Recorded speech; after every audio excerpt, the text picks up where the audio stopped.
Right then, we're out at East Coulee. The festival site, Badlands Boogie, is just on the other side of the coal mine. We're going to go and have a look at the coal mine in just a minute. It's a heritage site now, as is the Murray mine was just here, and that exhausted itself before this one, and then other mines were open up on the same seam over the other side of the river. And John, I'm with John. Yes. Whose land this is. Is this your land? No, actually? this is But you have land on the other side. Yeah, yeah. So tell us about the bridge. Yeah, it's John. the last wooden how truss bridge in Western Canada. Yeah. There's one other in Ontario. It's already protected. Yeah. It's from a design originally from the late 1800s. Right. And in the early 1900s, they went out of vogue. But for some reason, this bridge was built in 1948. Yeah. So it's a very new reincarnation of a very old design. And we're trying to save it. We start the Badlands Boogie every September long weekend. And we're hoping to save the old bridge here. And it was a triple use. It was rail traffic, single lane vehicle traffic, and pedestrian bridge for the miners. The miners have been coming back and forward. Was the Murray mine here? Right was back, the Murray mine was right back there. Okay. And then the Atlas was right down just and was ways right there. You can see the Atlas over there. So were some of the miners at the Atlas and the Murray, were they also working across there? So there was across the bridge. Yeah. And where were they billeted? Where was their houses? The town of East Coulee had 3,500 people. There's about 200 now. Yeah. Yeah, there used to be 4 hotels and 3 schools, a jail, bakery, theater, even a movie theater. Yeah. So it was quite a little roaring town. 4 taxis, taxiing the miners around to the different hotels on Saturday night. Amazing. I bet you it was bouncing as well. Yeah. So do you know where the miners came from? They would have been emigrated in? Yeah, it was a smorgasbord of different nationalities. Yeah. I remember my uncle one time getting up in the pub saying, whoa boys, you're in Canada now, speak English, because he couldn't understand a word. Yeah. There was Polish, Ukrainian, German, Scottish, from England, all over Europe. They came, melting pot. Yeah. Drumheller Valley, town of Drumheller had over 12,000 people, and now there's only 8,000 between the whole valley. Yeah. East Coulee had 3,500, Wayne had 2,500, there's like 40 now. It's an oil producing centre now as well. Now it is oil and gas, yes, oil and gas. We have a penitentiary in Drumheller now. Yeah. So there's 650 bad boys and 550 people to take care of. And some of them are in the penitentiary, I would imagine. Yeah, some of them, not all of them. Yeah. So is wood construction? Yes. Is that local wood that was? No, that was all. I talked to an engineer and he said that's a work of art. Yeah. He said he would have liked to see it built in 1948. It was all clear fir from BC, old growth, which you can't even buy now. No knots in it at all. And it was all hand hewn. The beams were all hand placed. Yeah, yeah. And that's, I mean, the construction of that would have taken a few men as well. Yes, it was probably quite a project at the time. So, tourist area, John? Yes, yes. This is now. I mean, the oil is working, the ranches are all working. Yeah. But now, I mean, I've noticed just how many people are wandering around taking in this amazing landscape. Also, I see some hoodoos up there. Yes. There's the best form of the hoodoos being geological forms are just over there. People all around. This bridge could easily be an attraction as well. Yeah, that's our hope, that it would be an attraction in itself. People could walk across it, they could hold weddings on it, that type of thing. Yeah. So the Drumheller Valley is probably the 3rd busiest tourist area in Alberta. Yeah. You've got Banff, you've got Jasper, and then you've got the Drumheller Valley. We've got the Royal Tyrrell Museum, the largest dinosaur museum in the world. Yeah. It's actually a working museum. 3/4 of the space is behind the scenes. I see that. And you can look through the windows as well to see what they're doing. We've got the world's largest dinosaur. You can climb up into the mouth. It's not a real dinosaur, though. No, just a fake one. And we've got other museums in the valley. There's all kinds of attractions. There's quite a few attractions. I was just talking off the top of my head. You've got the history of the whole valley. history of it. You've got the history of the planet in layers and geological layers here as well, and you've got one of the best possible museums to pull all that together. And we're going to go and have a look at the school as well, so that'll show us pretty much how the people lived here when they were here in the coal out here. Yeah, the Drumheller Valley. It's the geologist friends of mine like the Drumheller Valley because they can put their finger to a line on the hill. And this is when one period ended and when the next one started. There was more dinosaur skeletons found in Drumheller than anywhere in the world. They found over 300 skeletons in the Drumheller. And they're so well laid out there, and in the different epochs as well. Yes.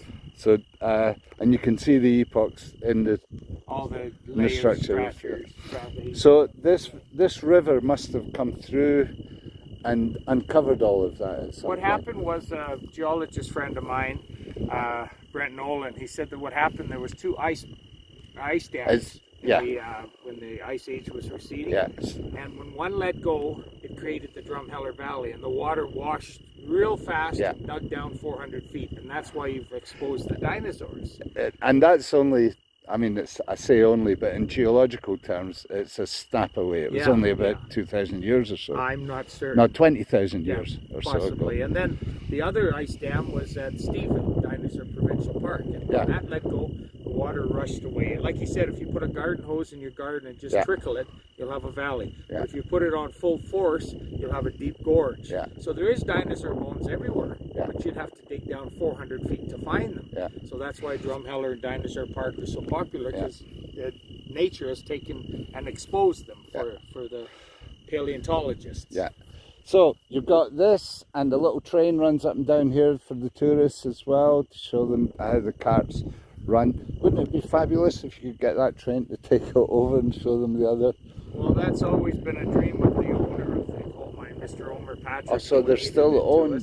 And he passed away, but he had donated it to the society, and now it's owned by the Atlas Coal Mine Society. And he always thought if they could do a little tourist train across the old bridge and then connect the old school museum, they'll be coming up in droves to see that. That would be popular. And enjoy that. Anyway, good luck with that. So lift your beard, sir, if you don't mind. Badlands Boogie, that was September, a couple of weeks ago. There is some on all the iMTV pages from the Boogie this year. You're moving the Boogie next year to another time slot. We're thinking we'll pick the last weekend in June. It's warmer. We can have more people swimming in the Red Deer River. And in September, long weekend, it's cool. And it's a cool time. But in July, last weekend in June, it'll be warmer. And there's not many other festivals in the area, so we should have more people. Is that around about Canada Day as well? Yeah, it's Canada Day, it's July 1st. So it's all going to work in, and we can get grants from the government for fireworks, and we can really do up a good show. Let's do that. Let's do that. I want to come back, John. Sounds good. You're welcome. Thank you, sir. So first, June the 1st. The last weekend. Last weekend in June. Sorry, when in one ear out the other one. Here in this amazing Jurassic landscape, come and enjoy Badlands Boogie, and we'll. You can facilitate just about anybody down there. We've got enough room there. We could have thousands of people. And what was it? Was it free parking last time? Free camping. It's $100 for 3 days of live music, 5 nights of free camping, and kids 15 and under are free. So it's an amazing, cheap weekend. That's only about 70 quid for 3 days music if you're coming from Britain. I flew in for £175 direct from Edinburgh to Calgary. From Calgary to here is just a couple of hours. Let me know if you're coming. We'll make sure you can come. Yeah, everybody's welcome. And you're Scottish, of course. So Scottish ancestors. Yeah, Graham Ranch. Yeah, and then my grandfather was from Inverness and my grandmother from Glasgow. Isn't that amazing? Yeah. Okay, so brilliant. Good work. Good luck with that monument. It is a monument to the coal mining age and the industrial background of this particular area. And come and see the dinosaurs as well, guys. This has just been amazing, John. Thank you. Glad to see everyone. Good time.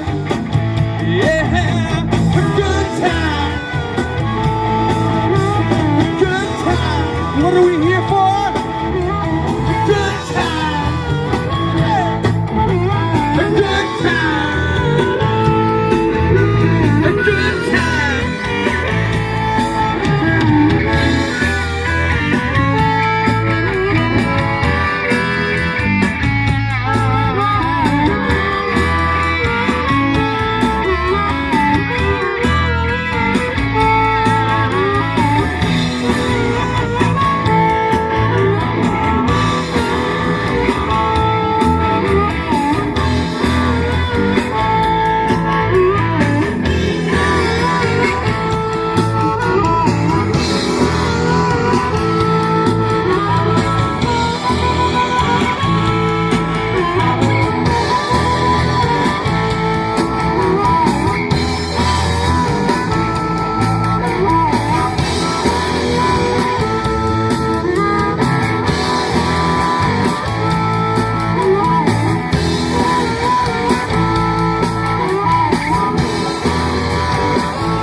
Thank you.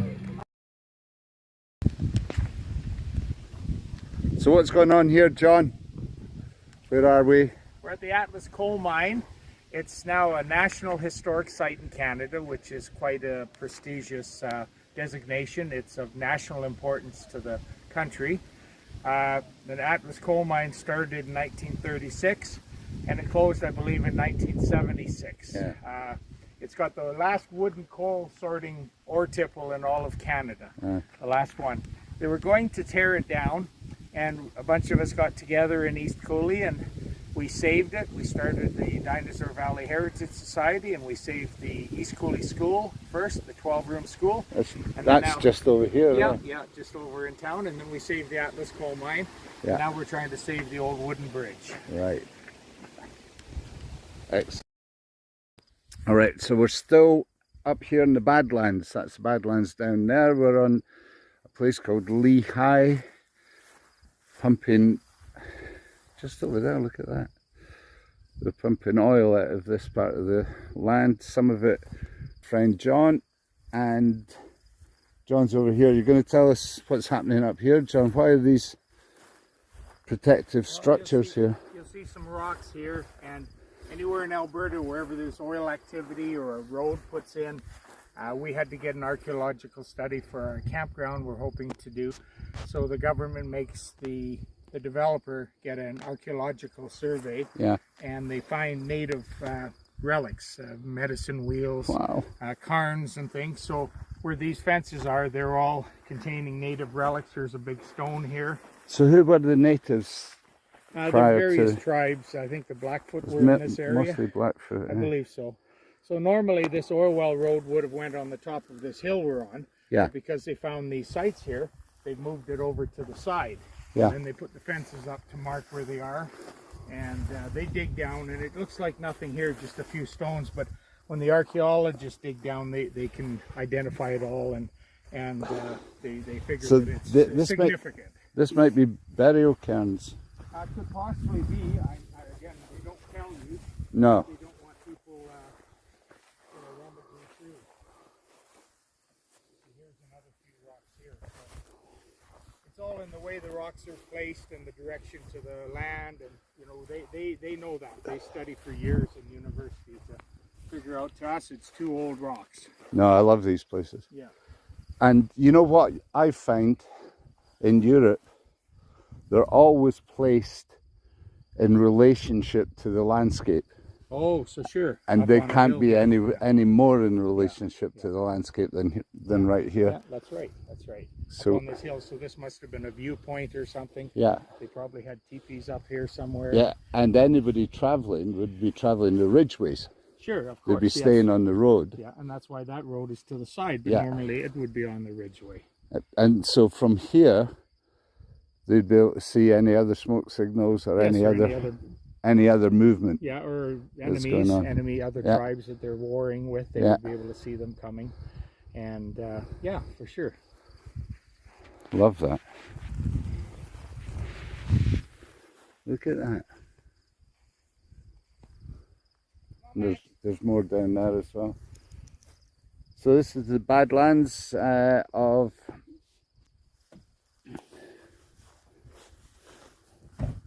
Alberta. Over, how far are we away from Saskatchewan now, John? Oh, probably about 2 hours. All right, so we've still got a couple of 100 miles or so, 300 miles in that direction. And Calgary, I imagine, would be in that direction. What a place. Unbelievable. East Coulee School, 1930.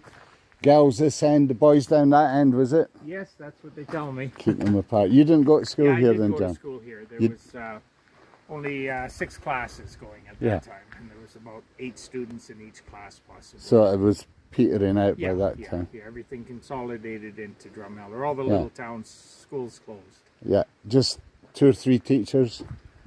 When we had it, there was a few, yes. At one point, it went to grade 12. Yeah. And it was one of 3 schools in East Coulee. East Coulee had 3,500 people. Each little mining community in the valley had a school. There was Rosedale, Knackmine, Newcastle, Midland, Wayne, East Coulee. And the Drumheller Valley was the largest coal fields in Canada. They had over 136 coal mines throughout the years. My grandfather was the largest supplier of pit ponies. That's he used right. to run 400 ponies. Yeah. They shipped them all over Western Canada and even over to the East Coast. Now, he took them in after they stopped using them as well, didn't he? Yeah, he kept them and then he raised them. Next, they started raising chuck wagon chariot ponies and kids ponies and stuff. So we still have about 100 head on the land. You just said Newcastle. Yes. Big coal mining part of the world in England, of course, coast to Newcastle. Yeah. So would that have been English miners that came out and founded that place? Probably a lot of English miners. They were all nationalities that came to the Drumheller Valley. Just it was a melting pot of different nationalities. Yeah, you were saying that's a tremendous. Well, it's a testament to everyone here in the valley that you've managed to save this and recreate it. It's not open today, but I'm going to come back. You've got it laid out as it was. There's a board and there's a bunch of people that work hard to maintain the school. It was the first project we had. I went to a rodeo and I phoned my friend Barry Edwards and he said, John, they're going to tear down the school. So I went and talked to the Community Association president, Bob Repus, and the councillor, Norm Eagleback. And I said, if I can get a grant, can we save the school? And they both said yes. So I read the Calgary Herald the next day, and here's a make-work project from the federal government. Providence. So I went to Manpower at noon, and I said, can I get an application or two? And they said, John, it's got to be in by 4:30. You'll never get it filled out in time. And I said, oh, no, I got it filled out. I'm just redoing it. Yeah. I worked all weekend, took pictures, put it all together, then took it to the postmistress in East Coulee at the post office. And when I told her what it was for, to save the school, she backdated it to the previous Friday.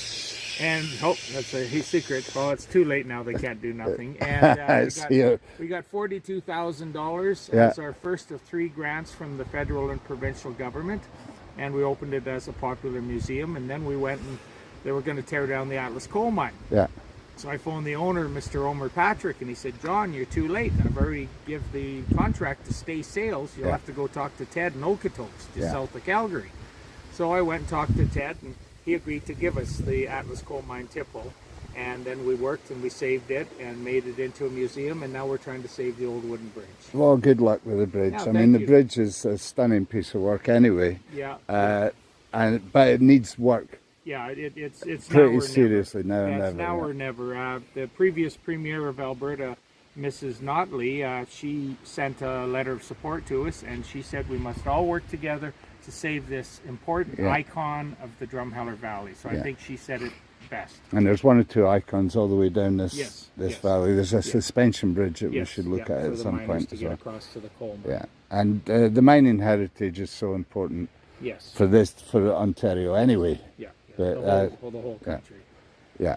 yeah, so much got done here. I could go into some length, and I probably will. I'll probably do I feel a history blog coming. I haven't done one while I've been here in Canada, so you can't not see the history in the landscape or in the people, and as well as in the communities around here that's steeped in it. So thank you, John. Thanks for showing us around, and look forward to coming back to see you. Sounds good. Thank you. Shut up.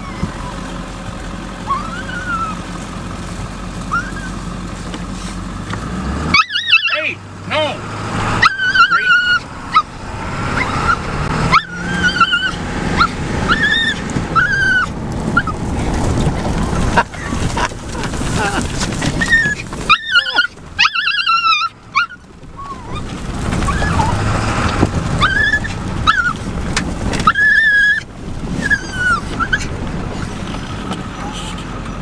Give him a bit of exercise, John, there.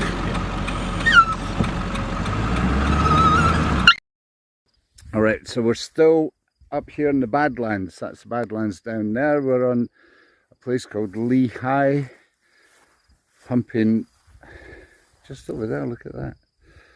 They're pumping oil out of this part of the land, some of it friend John, and John's over here. You're going to tell us what's happening up here, John. Why are these protective structures here? You'll see some rocks here, and anywhere in Alberta wherever there's oil activity or a road puts in, we had to get an archaeological study for our campground we're hoping to do. So the government makes the developer get an archaeological survey, and they find native relics, medicine wheels, cairns and things. So where these fences are, they're all containing native relics. There's a big stone here. So who were the natives? There are various tribes. I think the Blackfoot were in this area. Mostly Blackfoot. I believe so. So normally this oil well road would have went on the top of this hill we're on. Yeah. Because they found these sites here, they've moved it over to the side. Yeah. And they put the fences up to mark where they are.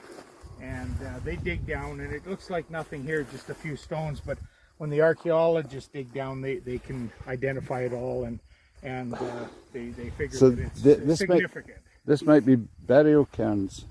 Could possibly be. Again, they don't tell you. No. They don't want people rummaging through.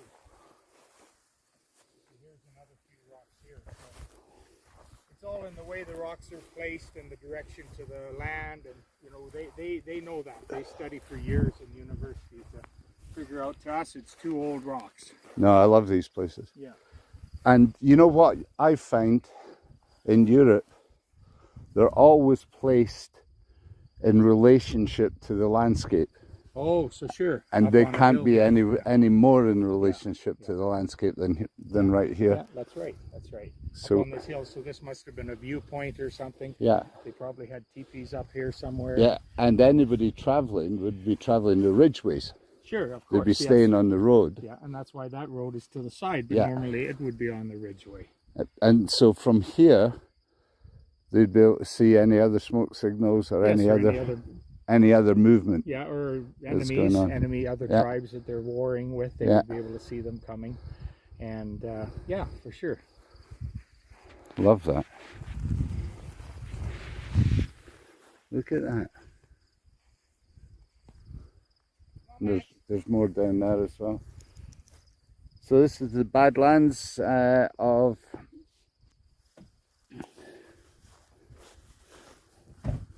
Alberta. Over, how far are we away from Saskatchewan now, John? Probably about 2 hours. All right, so we've still got a couple of 100 miles or so, 300 miles in that direction. And Calgary, I imagine, would be in that direction. What a place. Unbelievable. Alright, we're out on the ranch. This is at East Coulee. There's the East Coulee mine that we talked about earlier on. We're up on the ridge.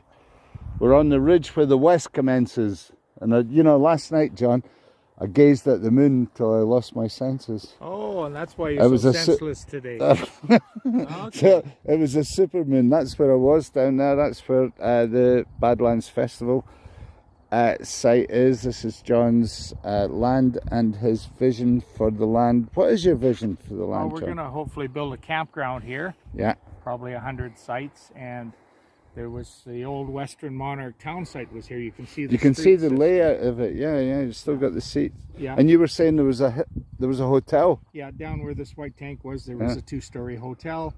There was 75 houses, a store, a school, a post office. You can see some of the hedges around the houses. And some of the houses ended up in Calgary. Yeah, Forest Lawn. They moved to Forest Lawn. Some farmers bought a few. The hotel was moved to a little town of Hazar, and it burnt. Nice. So we're hoping to do 100 campsites here, and water, sewer, power, seasonal sites. It's a nice site, and then expand the Badlands Boogie right across from the Atlas coal mine. Look at that. What a place to have a festival. And I mean, when you're down there, the sound just carries as well. There's all sorts of strange sonic happenings going on. And no wonder, look at the whole canyon. Yeah, we've got coal down here. I had a study that the coal mines did that they could stockpile the stoker coal, certain consistency and certain heights, and it would last forever. So that's been from when the mine closed in 76. So that's just open cast, that's actual coal. It's actually stoker coal all stockpiled. So we're looking to buy a stoker boiler. We found one. It's worth $60,000. We can buy it for $15,000. Yeah. And then when we get buildings here on the campground, we can heat them all for free for the next 50 years. Keep everybody warm in the winter, right? Yeah. Yeah. And just to point out, you can see in the strata, you can see the layers of epochs of time as it goes down. That thin black line, maybe 3/4 of the way up, is that where the coal was coming out of? That would have been one of the upper seams. The main seams were down lower, a bit lower. But yes, that would be the one on the north side of the river. Oh, I see them both now. now, If you look over here, for example, you can see the rock face on the hill. Yeah. And then if you look back over here, you can see it across. Well, that, right over there, you can see it, where that car is going. Well, that, my geologist friend, that was the actual sandy beach of the inland sea. Yeah. And it's now, that's sandstone. So what happened is, this is all rough. You can see it's rough. It was the inland. Yeah. And then when you get to you can see the sandstone, the old sandy beach. And then as you get further along to the east, notice how there's no more sandstone. That's right. And the hills are rolling. Yeah. That was the inland sea. So this was the beach. That was the end of the land. When you get over there, it's just rolling hills, because that was the inland sea, actually in where the water was. Yeah.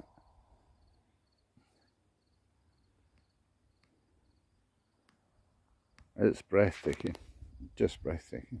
There's the old wooden bridge. That's the old bridge we're talking about, yeah. And that's what the festival is about, really. Yes, to bring attention to the old East Coulee Truss Bridge. Yeah. Well, good luck with it all, brother. Yeah, thank you, sir. And thanks so much for my time out here in the Badlands. Yeah, and this is prairie wool grass. It doesn't winter kill.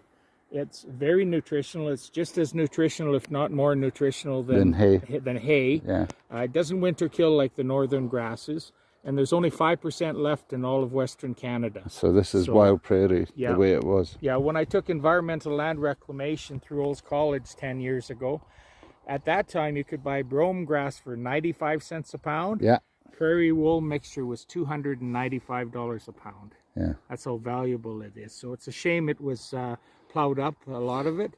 The roots, you can look it up on Google, the roots go down 10 to 12 feet. And that's why it was so hard to live out here. It lives for hundreds of thousands of years. They used to build their shacks out of sod. Yeah, the sod shacks, yes sir. There we are. When did your folks come to this country, John? Grandfather immigrated in 1906 from Inverness. They used to run their cattle on the Black Isles, and then he had a sweetheart in Glasgow, and she came in 1912. Nobody knew they were dating. I'd need to go and find out where they were on the Black Isles. Cool. We'll do that together when you come. Yeah, and they met. She got off the train. They got married in Medicine Hat. Yeah. And he had come across Canada to learn the Canadian way of ranching. Yeah. In 1912, they moved to Chestermere Lake. They bought some land at Chestermere Lake by Calgary. Yeah. They built a brand new house and a brand new barn. He had saved his money. Dad always said they had cement floors in the barn, and when they moved to East Coulee, they just had dirt floors. And they ran the dairy there with 85 cows from 1912 to 1915. Mm-hmm. They had a rule in the big city of 50,000 people in Calgary that if your team of horses ran away more than 4 times in a month, Yeah. you were banned for a month. So he was a wild cowboy, and he just got too tired of all the regulations, and he heard about the booming coal mining town of Drumheller. So he sold out there. They bought a quarter section where the jail is in Drumheller, the Drumheller Penitentiary. Yeah. And they had their dairy there with 85 milk cows till 1919. But they couldn't get water. And even now, the jail had to get water from the town system. And they sold, and they came out here. My grandmother looked around. She said, "This is beautiful. This is where I'm going to raise my children. This is where I'm going to die." Yeah. And they bought this land in 1919. They bought 3/4 of land.